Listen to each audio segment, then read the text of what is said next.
Assalamualaikum bang. Assalamualaikum. Mi goreng special tu? Mi goreng special tu baik. Mi goreng special ada apa bang dalam ni? Dia ada daging, ada telur matang. Okey. Yang ni kuah apa?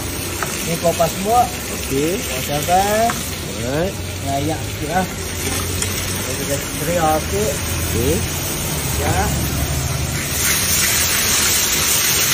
Cok ah. Cok. Okey. Cok lah. Okey.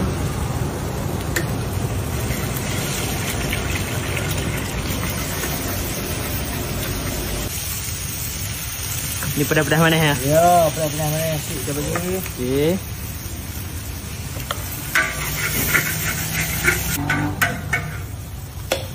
Okey.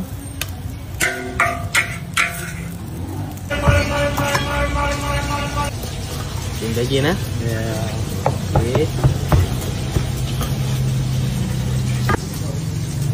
Okey, macam ni siap ah? Ya.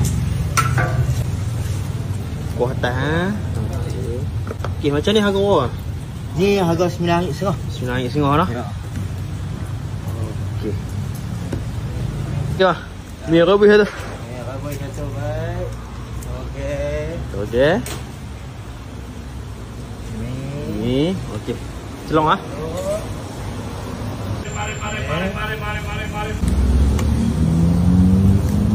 Okey, lepas tu bahan mana tu? Okey.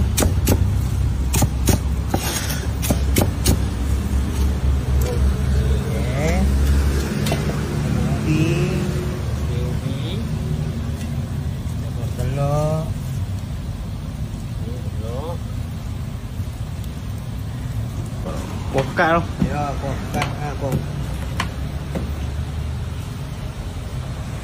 Okey. Ada sikit. Okey. Okey, macam ni harga berapa? Harga RM6. RM6 lah.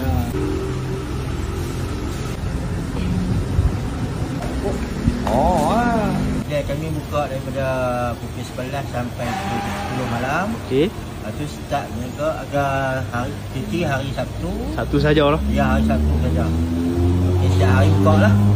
Okey. Lepas tu start mula bisnes kami ni mula ditubuhkan daripada 1993 sampailah Sebelah ni. Okey, lokasi kedai kat mana ni? lokasi kedai daripada di Seraiwangi Pasar 1.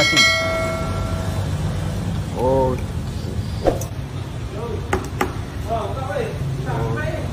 Ni siap ah. Okey. Macam ni harga berapa? Ya. Macam ni harga berapa? Harga RM6.